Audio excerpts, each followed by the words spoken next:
She slept on cold concrete every night, ate once a day if she was lucky, and owned nothing but the torn clothes on her back. He owned 3 houses, drove cars worth millions, and had more money than he could spend in 10 lifetimes. But when his expensive car died in the middle of nowhere, she did something that would change both their lives forever. How did one small act of kindness from a girl with nothing turn a billionaire's world upside down? Stay with me, because this story will touch your heart in ways you never expected. This is the story of how a homeless girl named Ruth helped a young billionaire and discovered that sometimes the richest hearts live in the poorest bodies. It was a humid Friday evening in Lagos, the kind of evening where the air felt thick and heavy, like a wet blanket pressed against your skin. The sun was setting slowly, painting the sky in shades of orange and purple. But on the Lekki Epe Expressway, far from the busy parts of the city, the road was quiet, almost too quiet. A sleek silver Range Rover glided down the road, its engine purring smoothly. Inside, a young man named David sat behind the wheel, one hand steering, the other tapping against his thigh to the rhythm of the soft jazz playing through the speakers. David was 29 years old, tall, well-built, with the kind of face that turned heads when he walked into a room. He wore an expensive white shirt, the sleeves rolled up to his elbows, and dark trousers that probably cost more than most people's monthly salary. David was coming back from a business dinner in Aja. He owned David Energy Solutions, one of the fastest-growing oil and gas companies in Nigeria. At 29, he had already made his first billion. People called him a genius. Magazines wrote about him. Young entrepreneurs wanted to be like him. But tonight, David was just tired. He wanted to get home, take a hot shower, and sleep. Suddenly, the car jerked. David frowned and sat up straight. What was that? The engine made a strange grinding sound, like metal scraping against metal. He pressed the accelerator gently, but the car didn't respond. Instead, it slowed down. The dashboard lights flickered. No, no, no, David muttered, gripping the steering wheel tighter. Not now. Please, not now. But the car didn't care about his prayers. With one final sputter, the engine died completely. The Range Rover rolled to a slow stop on the side of the empty road. David sat there for a moment, staring at the steering wheel in disbelief. Then he let out a long, frustrated sigh and slammed his hand against the dashboard. Perfect, he said to the empty car. Just perfect. He tried turning the key again. Nothing. He tried a third time. Still nothing. The engine was completely dead. David pulled out his phone and dialed his mechanic's number. It rang twice, then went straight to a message. The number you are trying to call is currently unavailable. He tried again. Same thing. Of course, David said, throwing his phone onto the passenger seat. Of course the network would fail now. He looked around. The road was empty. No cars, no bikes, no people. Just trees on both sides and the fading light of the evening sun. He didn't even know exactly where he was. Somewhere between Aja and Lekki, but this part of the road had no houses, no shops, nothing. David stepped out of the car and walked around to the front. He popped the bonnet and stared at the engine. He knew nothing about car engines. To him, it just looked like a bunch of metal and wires. He poked at a few things, hoping something would magically fix itself. But nothing happened. He stood there for almost 30 minutes, checking his phone every few seconds, hoping the network would return. But it didn't. The sky was getting darker. The air was getting cooler. And David was starting to feel something he rarely felt. Helpless. Then in the distance, he saw movement. Someone was walking along the side of the road, a figure small and slow, coming from the direction of Aja. As the person got closer, David realized it was a young woman. She looked to be in her mid-20s. Her clothes were faded and worn, a long skirt that had seen better days, and a loose blouse with patches on the sleeves. Her hair was pulled back in a rough ponytail, and she carried a small black bag over her shoulder. Her slippers looked like they were about to fall apart with each step. She walked with her head down, like someone carrying the weight of the world on her shoulders. But there was something steady about her, something strong, even in the way she moved. David watched her approach. He didn't know what to do. Should he ask her for help? What could she possibly do? She looked like she had her own problems to deal with. But as she got closer, she noticed the car with the open bonnet. She slowed down and looked at David, then at the car, then back at David. She stopped walking.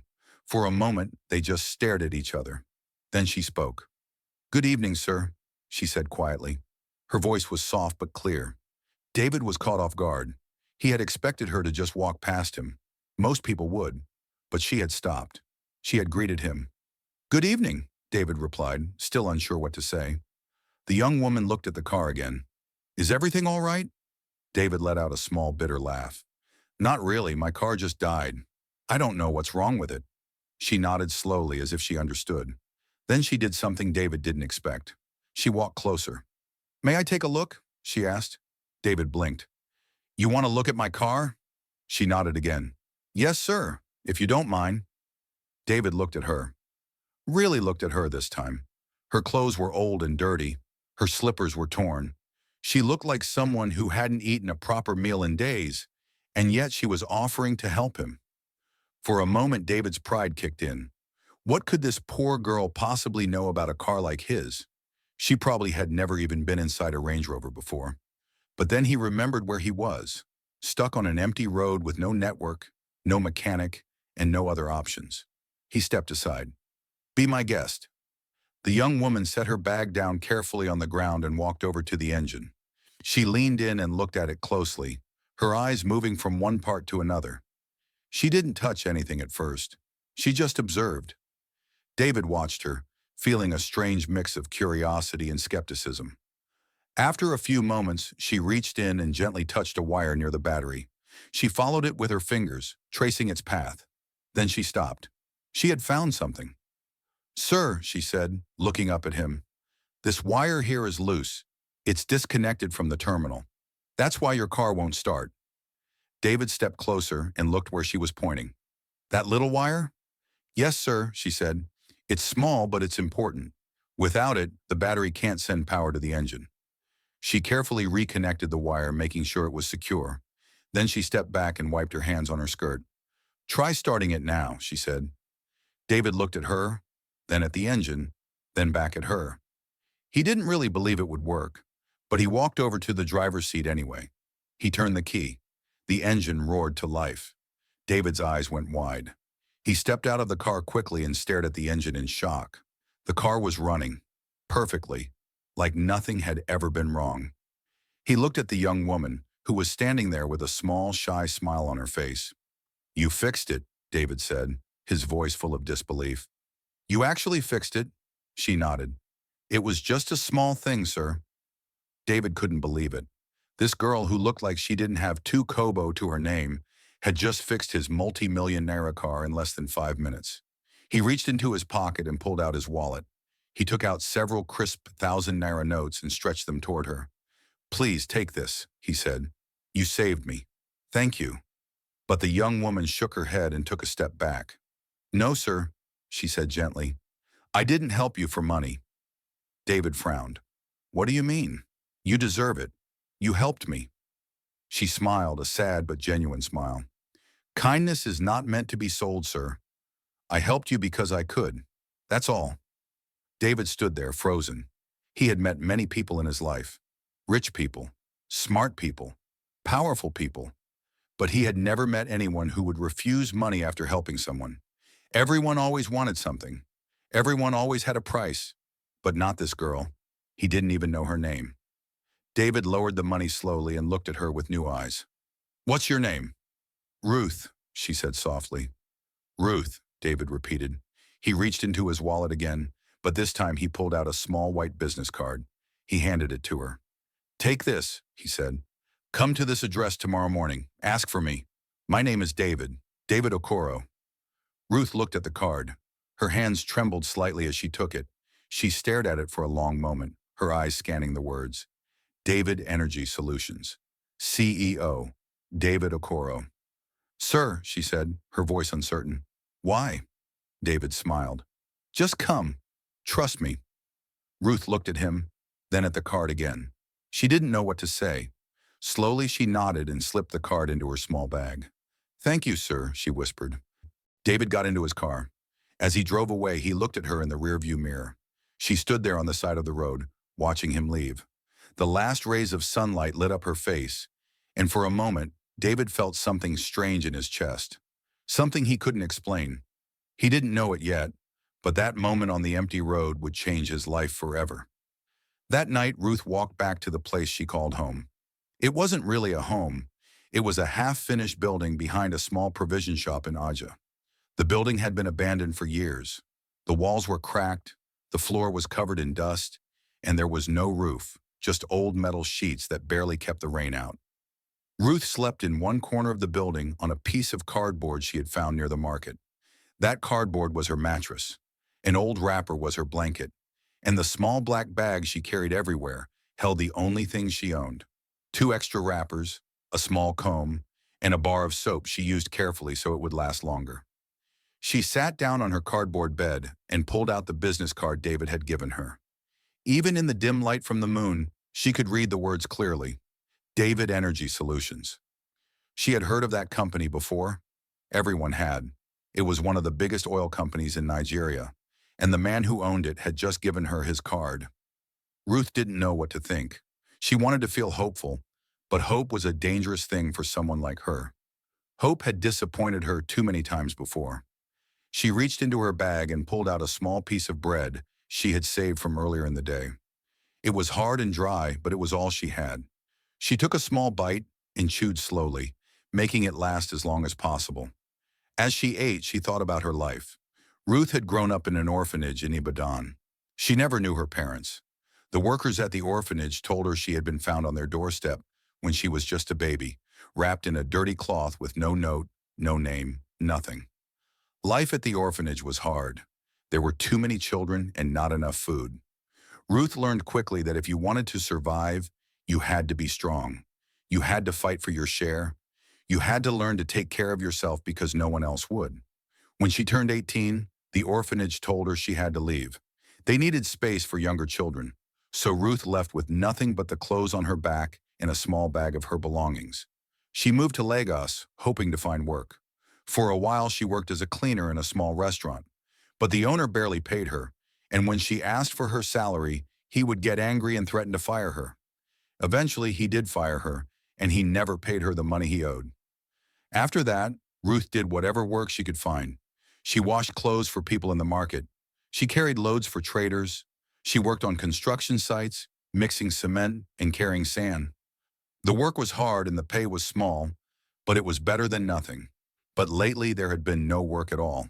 The construction site where she had been working shut down because the developer ran out of money. The traders in the market said they didn't need help anymore. And so Ruth had been wandering the streets for weeks, looking for anything, any small job that could put food in her stomach. That's why she had been walking on that road when she saw David's car. She had been coming back from a construction site in Aja, where she had gone to beg for work. They had turned her away. She looked at the business card again and whispered to herself, "Should I go?" Part of her was scared. What if it was a trick?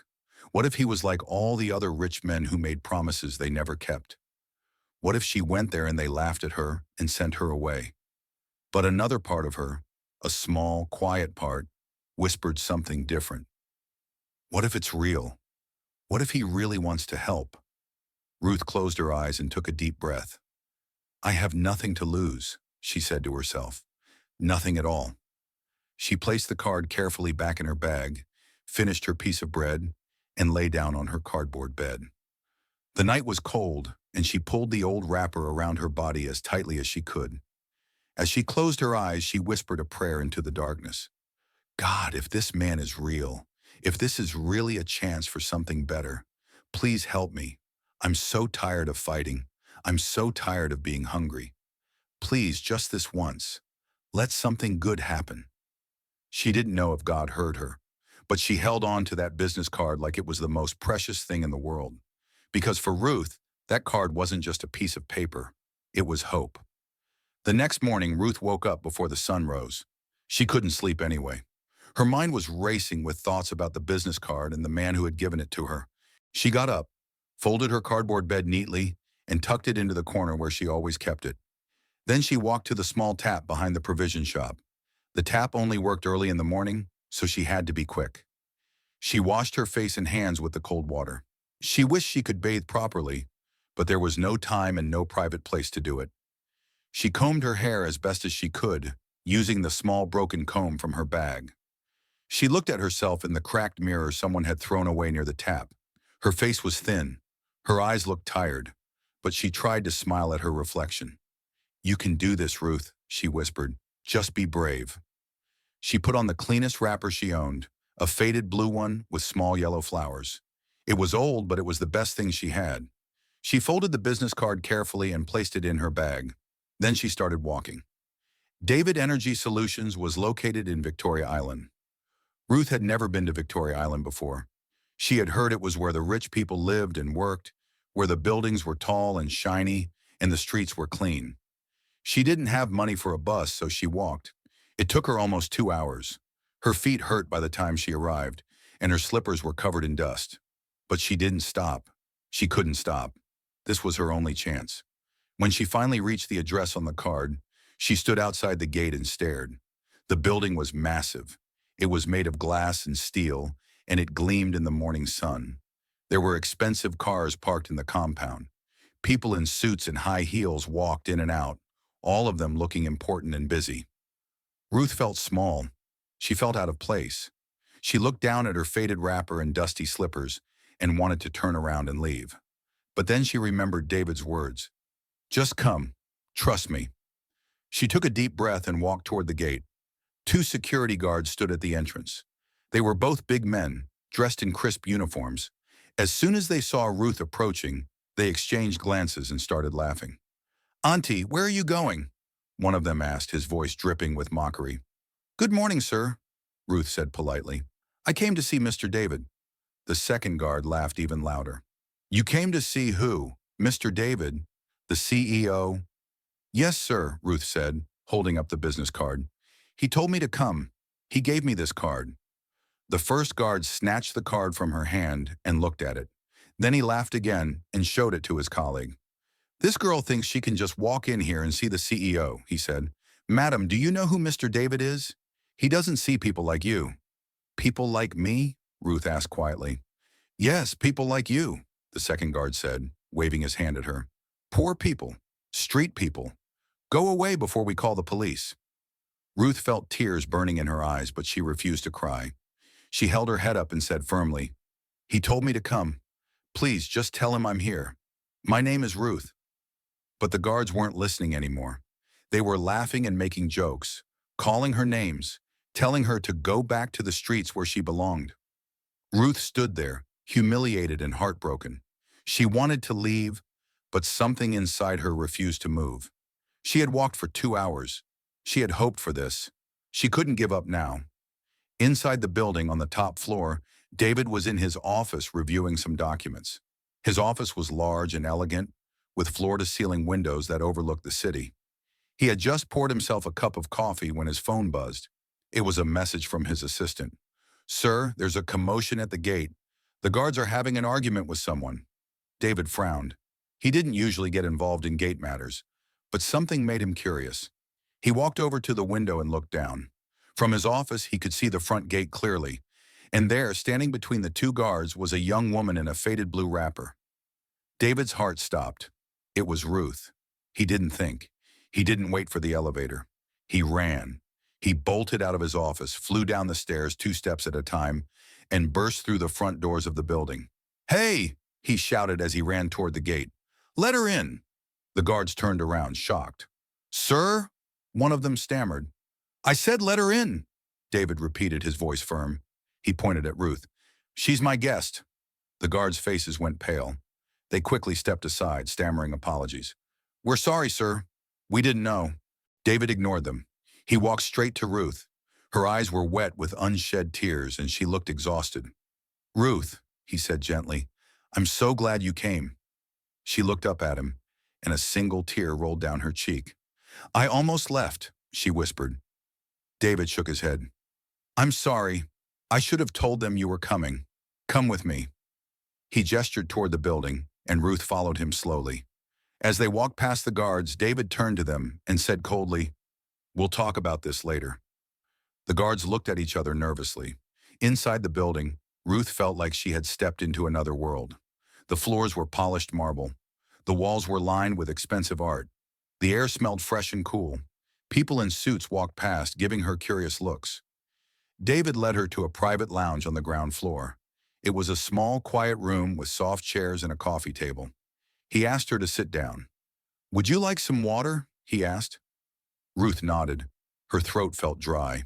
David poured her a glass of water from a cooler in the corner and handed it to her. She drank it slowly, grateful. David sat across from her and smiled. "I'm glad you came, Ruth. I wasn't sure if you would." "I almost didn't," Ruth admitted. "Your guards." "I'm sorry about that," David said. "They were wrong, very wrong. I'll deal with them." Ruth shook her head. "It's okay, sir. I'm used to it." David's expression softened. "You shouldn't be used to it. No one should treat you that way." There was a long silence. Then David leaned forward and looked at her seriously. "Ruth, tell me about yourself. Where do you live? Do you have family?" Ruth looked down at her hands. This was the part she hated, the part where she had to admit that she was nobody, that she had nothing. "I don't have a family, sir," she said quietly. "I grew up in an orphanage. When I turned 18, they told me to leave. I came to Lagos to find work. But it's been hard, very hard." "Where are you staying now?" David asked gently. Ruth hesitated. She didn't want to tell him. She was ashamed. But something about the way he looked at her made her feel like she could be honest. "I sleep in an abandoned building behind a shop in Aja," she said, "on a piece of cardboard." David felt like someone had punched him in the chest. He had suspected she was poor, but he didn't realize it was this bad. "Ruth," he said, his voice thick with emotion, "you don't have to live like that anymore." She looked up at him, confused. "I want to help you," David continued. "Not just with money. I want to help you build a future. A real future." Ruth's lips trembled. "Why, sir? Why do you want to help me?" David smiled. "Because you helped me when you didn't have to. Because you refused money when I offered it. Because you have a good heart, Ruth. And people with good hearts deserve good things." He paused, then continued. "I'm going to give you a job here at my company. You'll work in the maintenance department. It's not a big job, but it will pay you a steady salary every month. And I'll arrange for you to have a place to stay in the staff quarters, a real room with a real bed." Ruth's eyes went wide. She couldn't believe what she was hearing. "But that's not all," David said. "I'm also going to hire a tutor for you, someone who will teach you and help you prepare for university entrance exams. You're smart, Ruth. I could see that yesterday. You deserve an education." Ruth started crying, not small, quiet tears, but deep, heavy sobs. All the pain, all the hunger, all the loneliness she had carried for so many years came pouring out. David reached across the table and took her hand gently. "It's okay," he said softly. "You're safe now. You don't have to fight alone anymore." Ruth looked at him through her tears and whispered, "Thank you, sir. Thank you so much." David smiled. "You don't have to call me sir all the time. You can call me David." Ruth nodded, wiping her tears with the back of her hand. From that day forward, Ruth's life changed completely. David kept his promise. He gave her a job in the company's maintenance department. Her work was simple. She helped clean the generator room, organized the tools, and assisted the mechanics when they needed extra hands. It wasn't glamorous work, but for Ruth it was a dream come true. She had a steady income. She had a place to sleep. She had food to eat.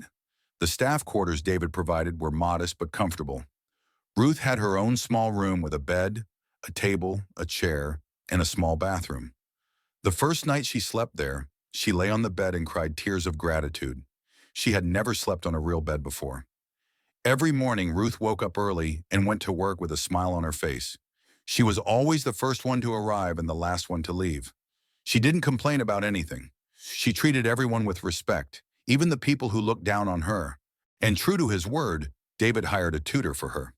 His name was Mr. Adeyemi, a retired teacher who was patient and kind. 3 evenings a week, Mr. Adeyemi would come to the staff quarters and teach Ruth mathematics, English, and science.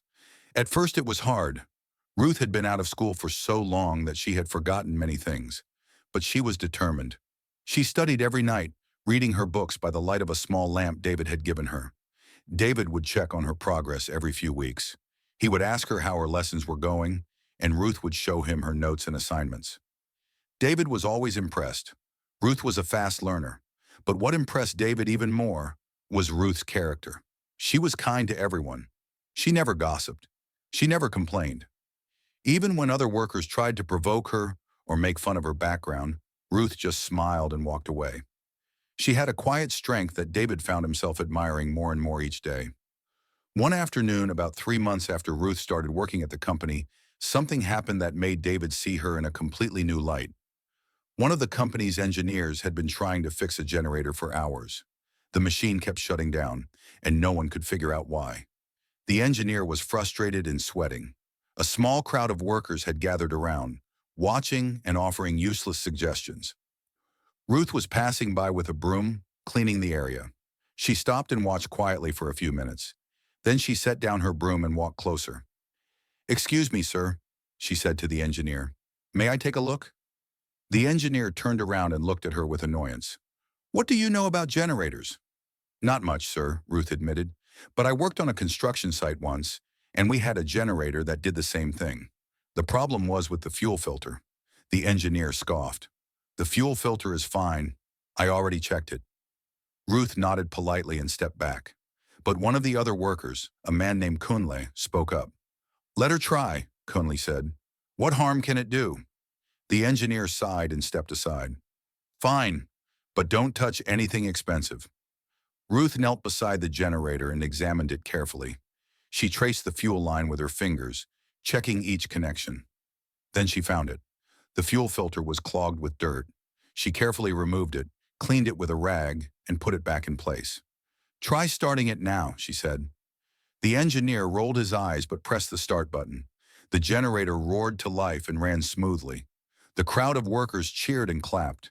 The engineer's face turned red with embarrassment. "How did you know that?" he asked. Ruth smiled. "I just paid attention, sir. That's all." Unknown to Ruth, David had been standing on the second-floor balcony the whole time, watching everything. He had seen the way she analyzed the problem, the way she handled the engineer's rudeness with grace, and the way she fixed the machine without expecting any praise. David felt something warm spreading through his chest. It was more than admiration. It was something deeper. Something he hadn't felt in a very long time. He was falling for her. Over the next few months, David found himself looking for excuses to see Ruth. He would walk through the maintenance area more often than necessary. He would ask her how her studies were going, even though he had already asked the tutor. He would offer to drive her to the staff quarters after work, even though it was just a short walk from the main building. Ruth noticed, but she didn't understand why. She thought David was just being kind, just checking on her progress. She never imagined that a man like him, a billionaire, a man who could have any woman he wanted, would be interested in someone like her. But the other workers noticed, and they started talking. "Have you seen the way the boss looks at that girl?" One of the secretaries whispered to her colleague. "I know," the other replied. "It's strange. She's just a cleaner." "Maybe she's using juju," another worker suggested. "How else would she get his attention?" The rumors spread quickly. Some people said Ruth was a gold digger. Others said she was pretending to be humble so she could trap David and take his money. Some even said she had slept with him to get her job. Ruth heard the whispers. She saw the way people looked at her with suspicion and contempt.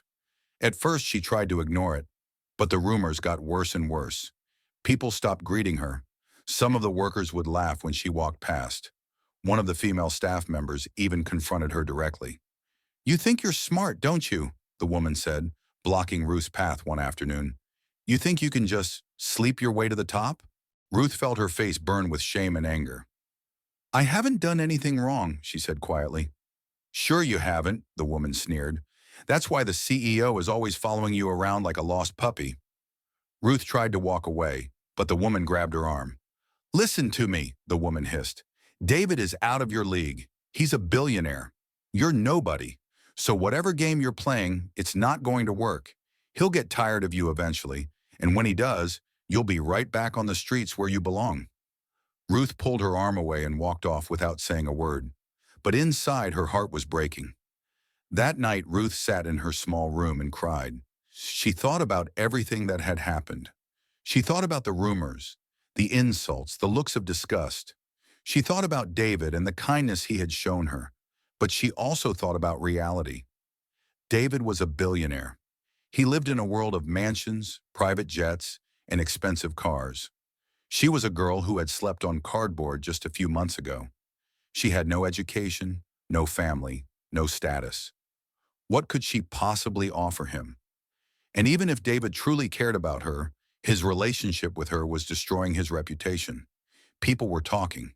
They were saying terrible things about both of them. She didn't want to be the reason his name was dragged through the mud. Ruth made a decision. She would leave. It was the only way to protect David and to protect herself. She couldn't stay in a place where she was hated. She couldn't be the cause of David's problems. That night, Ruth packed her small bag. She folded her clothes neatly. She took the books Mr. Adiemi had given her and placed them on the table with a note. "Thank you for everything. I'm sorry." She didn't say goodbye to anyone. She just walked out into the night, leaving behind the only place that had ever felt like home. When David arrived at work the next morning, he went straight to the maintenance area looking for Ruth, but she wasn't there. He asked one of the workers, "Have you seen Ruth?" The man shook his head. "No, sir. She didn't come to work today." David frowned and pulled out his phone. He tried calling her, but the phone was switched off. He went to her room in the staff quarters. The door was unlocked. When he stepped inside, his heart sank. The room was empty. Her clothes were gone. Her books were gone. Only a small note remained on the table. David picked up the note and read it. His hand started shaking. "No," he whispered. "No, Ruth. Why?" He ran out of the room and went back to his office. He tried calling her again. Still off. He called Mr. Adiemi, her tutor. "Have you seen Ruth?" David asked urgently. "No, sir," Mr. Adiemi replied. "I was supposed to teach her tomorrow, but I haven't heard from her." David hung up and sat down heavily in his chair. He felt like someone had torn a piece of his heart out. He knew why she had left. The rumors, the insults, the pressure. She had run away to protect him, to protect herself. But David didn't want protection. He wanted Ruth. He picked up his car keys and left the office. He drove to the abandoned building in Aja, where Ruth had told him she used to sleep. But she wasn't there. He asked the shop owners nearby if they had seen her. No one had. He drove to the construction sites where she used to work. He asked the foreman if a girl named Ruth had come looking for work. They all said no. Days turned into weeks. David searched everywhere. He asked everyone. He even hired a private investigator to help him find her. But Ruth had disappeared completely. Every night, David lay in his bed staring at the ceiling, thinking about her. He thought about her smile, her quiet strength, the way she had fixed his car on that empty road.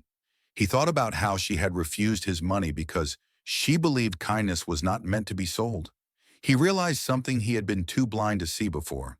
He loved her, not because she was beautiful, though she was, not because she was smart, though she was, but because she had a heart that was pure, a spirit that was unbreakable, and a kindness that asked for nothing in return. And he had let her slip away. David became a different man. He threw himself into his work, trying to distract himself from the pain. But nothing worked. The office felt empty. The staff quarters felt empty. His entire life felt empty without Ruth. His friends noticed the change. "David, what's wrong with you?" his best friend Amika asked one evening over drinks. "You look like someone who lost everything." "I did lose everything," David said quietly. "I lost the one person who mattered." Amika frowned. "Are you talking about that girl? The one from the maintenance department?"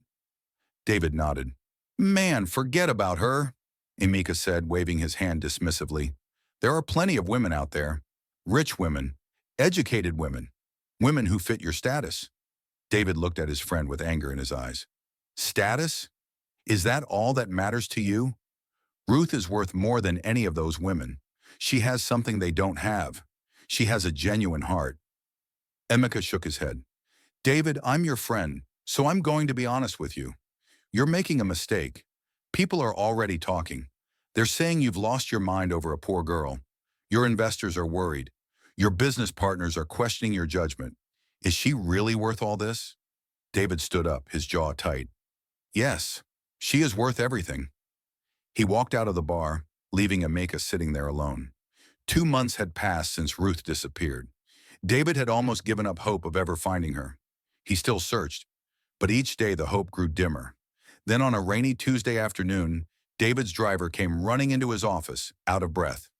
Sir, the driver said, panting. I saw her. David jumped out of his chair.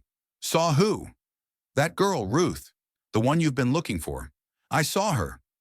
David's heart started pounding. Where? Where did you see her? At a construction site in Badagry. I was driving past and I saw her carrying cement bags. I'm sure it was her, sir. David didn't wait another second. He grabbed his car keys and ran out of the office. He didn't even tell his secretary where he was going. He just drove. The drive to Badagry took almost an hour. David's hands were shaking on the steering wheel. He didn't know what he would say to Ruth when he found her. He just knew he had to see her. He had to tell her the truth. When he arrived at the construction site, it was still raining lightly. The ground was muddy and workers were moving around carrying materials. David stepped out of his car, not caring that his expensive shoes were getting dirty. He looked around, scanning the site desperately, and then he saw her. Ruth was at the far end of the site, carrying a heavy bag of cement on her head. She was wearing the same old clothes he had first seen her in, soaked with rain and mud. Her face looked thinner than before, and her eyes looked tired. But she was still standing, still fighting. David felt tears burning in his eyes. He started walking toward her, then running. Ruth! He called out. Ruth heard her name and turned around. When she saw David running toward her, she froze. The bag of cement slipped from her head and fell to the ground with a heavy thud. David, she whispered. He reached her and stopped just a few feet away, both of them standing in the rain. For a long moment, they just looked at each other. Why did you leave? David finally asked, his voice breaking. Why did you run away? Ruth looked down, tears mixing with the raindrops on her face. I had to. People were saying terrible things about you because of me. I was ruining your reputation. I didn't belong in your world, David. I never did. That's not true, David said, stepping closer. You belong wherever you choose to be, and I want you to choose to be with me. Ruth shook her head. You don't understand. I'm nobody. I have nothing to offer you. You have everything to offer me, David said, his voice strong and clear. You have kindness, you have strength, you have a heart that sees the good in people. Ruth, I have money, I have success, I have everything the world says I should want, but none of it means anything without you. Ruth looked up at him, her eyes wide with disbelief. What are you saying? David took another step closer until he was standing right in front of her. He took her muddy hands in his. I'm saying I love you, Ruth. I fell in love with you the day you fixed my car and refused to take my money. I fell in love with you every time I saw you smile. I fell in love with you because you showed me what it means to be truly good. And I don't care what anyone says.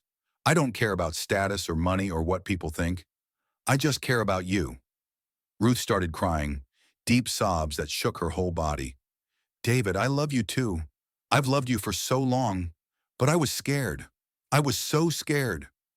David pulled her into his arms and held her tight, not caring about the rain, the mud, or the construction workers who had stopped to watch. You don't have to be scared anymore, he whispered into her hair. I'm here. I'm not letting you go ever again.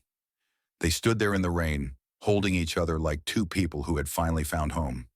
After a few moments, David pulled back and looked into Ruth's eyes. Come with me. Please, come back. Ruth nodded, tears still streaming down her face. Yes, I'll come back.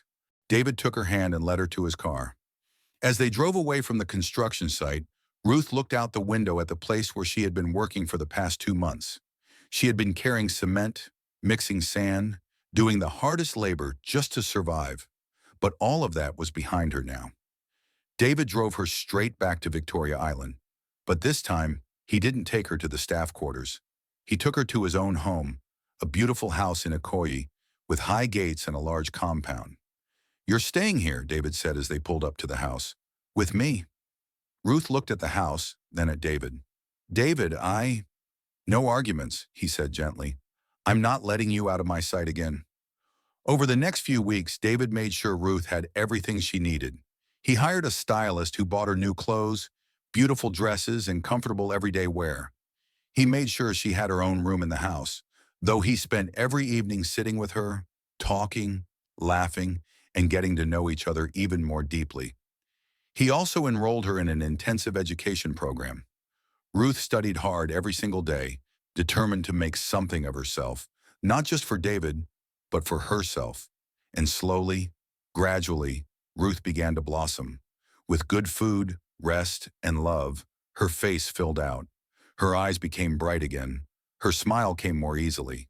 She walked with confidence now, no longer the scared, hungry girl from the street. But the world outside wasn't ready to accept their relationship. One evening, David invited Ruth to attend a charity gala with him. It was a big event, attended by all the important people in Lagos business, politicians, socialites. David wanted to introduce Ruth to his world properly. Ruth was nervous. David had bought her a beautiful emerald green dress for the occasion, and she looked stunning. But as they walked into the grand ballroom, she could feel the eyes on her, the whispers, the judgment. "Who is that with David Okoro? I heard she used to be a beggar. What is he thinking, bringing someone like that here?" David held Ruth's hand tightly and whispered, "Ignore them. You're more beautiful and more valuable than any person in this room." They made their way through the crowd and David introduced Ruth to his business associates with pride. Some of them were polite but cold. Others were openly rude. One woman, a well-known socialite named Mrs. Badmus, walked up to them with a fake smile on her face. "David, darling," she said, air-kissing him on both cheeks.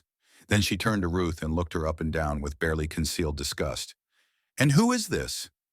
"This is Ruth," David said firmly. "The woman I love." Mrs. Badmus raised her eyebrows. "How interesting. Tell me, Ruth, where are you from? What family?" Ruth felt her face grow hot, but before she could answer, David stepped forward. "Mrs. Badmus, Ruth doesn't need a family name or a pedigree to prove her worth. She has something far more valuable, character, and that's something that can't be bought or inherited." Mrs. Badmus's smile faltered. She opened her mouth to say something, but David had already turned away, leading Ruth to another part of the room. "Thank you," Ruth whispered. "You never have to thank me for telling the truth," David replied. But the judgment continued. Throughout the evening, Ruth endured stares, whispers, and even a few direct insults. By the time they left, she was exhausted and emotionally drained. In the car on the way home, Ruth was quiet. "What are you thinking?" David asked gently. Ruth looked out the window. "I'm thinking that maybe everyone is right. Maybe we're from two different worlds. Maybe this won't work." David pulled the car over to the side of the road and turned to face her. "Ruth, listen to me. I don't care about worlds or classes or what society says. I care about you. Yes, we come from different backgrounds. Yes, there will be people who judge us. But love isn't about being the same. Love is about choosing each other despite the differences." He took her hand. "I choose you, Ruth. Every single day I choose you. The question is, do you choose me?" Ruth looked into his eyes and saw nothing but sincerity, love, and determination. She realized that running away wouldn't solve anything. She had to be brave. She had to fight for this love. "Yes," she said, squeezing his hand. "I choose you, David. I choose us." David smiled and kissed her hand. "Then we'll face everything together." 3 months later, David made a decision that shocked everyone. He proposed to Ruth. He didn't do it at a fancy restaurant or at a public event. He did it at home, in the garden, on a quiet Sunday evening. He got down on one knee and presented her with a simple but beautiful ring. "Ruth," he said, his voice full of emotion, "you changed my life the day you helped me on that road. You showed me what true kindness looks like. You taught me that the most valuable things in life can't be bought. I don't want to spend another day without you. Will you marry me?" Ruth had tears streaming down her face. "Yes, David. Yes, I'll marry you." The news of their engagement spread quickly. The media went crazy. Headlines appeared everywhere. Billionaire CEO to marry former homeless girl. Rags to riches, the Cinderella story of Ruth. Some people were inspired by their story. They called it beautiful, a true testament to love conquering all. But others were critical. They said David was making a mistake, that Ruth was after his money, that the marriage wouldn't last. David's family was divided. His mother was skeptical at first. She had wanted David to marry someone from a good family, someone with education and status. But when she met Ruth, when she saw how Ruth treated her son with genuine love and respect, her heart began to soften. She makes him happy, David's mother told her friends. I haven't seen my son this happy in years. Maybe that's all that matters. The wedding was beautiful. It wasn't the biggest or most expensive wedding Lagos had ever seen, but it was filled with love. Ruth wore a simple white dress, and David couldn't take his eyes off her. As they stood at the altar and exchanged vows, Ruth thought back to that night on the cold cardboard bed when she had prayed for something good to happen. God had heard her prayer. He had answered in ways she could never have imagined. I promise to love you, honor you, and stand by you for the rest of my life, David said, his voice strong and clear. I promise to love you, support you, and be your partner in everything, Ruth replied, her voice shaking with emotion. When the pastor pronounced them husband and wife, the entire room erupted in applause. David kissed Ruth gently, and she felt like she was floating. They were married. Against all odds, against all judgment, they had chosen love. 1 year later, Ruth graduated from university. She had completed an intensive program and earned her degree in mechanical engineering. David sat in the audience with tears of pride in his eyes as Ruth walked across the stage to receive her diploma. After the ceremony, Ruth found David in the crowd. She threw her arms around him and laughed. I did it, she said. I actually did it. I knew you would, David replied. I never doubted you for a second. Ruth had also started her own small business with David's support. She opened a vocational training center for young people from poor backgrounds, teaching them skills like car maintenance, welding, and electrical work. She wanted to give others the same chance she had been given. The center was named Second Chance Training Institute, and it quickly became successful. Ruth worked there 3 days a week, personally teaching and mentoring the students. One afternoon, a young girl came to the center looking for help. She was about 18, dressed in torn clothes, and looked like she hadn't eaten in days. Please, the girl said to Ruth, I heard you help people like me. I have nowhere to go. I just need a chance. Ruth looked at the girl and saw herself from years ago. She smiled and placed a gentle hand on the girl's shoulder. Come with me, Ruth said. Let me tell you a story about a homeless girl who helped a billionaire fix his car. As Ruth shared her story with the young girl, David watched from the doorway of the center. His heart was full. He had everything he had ever wanted: a successful business, a beautiful wife, and most importantly, a love that had been built on the foundation of kindness, respect, and choosing each other every single day. That evening, as David and Ruth drove home together, Ruth rested her head on his shoulder. Do you ever regret it? She asked quietly. Choosing me? Dealing with all the criticism and judgment? David looked at her and smiled. Not for a single second. You're the best decision I ever made. Ruth smiled and closed her eyes. I love you, David. I love you too, Ruth. Always. As they drove through the streets of Lagos, the same streets where Ruth had once wandered homeless and hungry, she thought about how much her life had changed. She had gone from sleeping on cardboard to sleeping in a comfortable bed, from eating once a day to eating whenever she wanted, from being invisible to being loved deeply by a man who saw her value when the rest of the world saw nothing. But the most important change wasn't the material things. It was the change inside her. She no longer saw herself as worthless or invisible.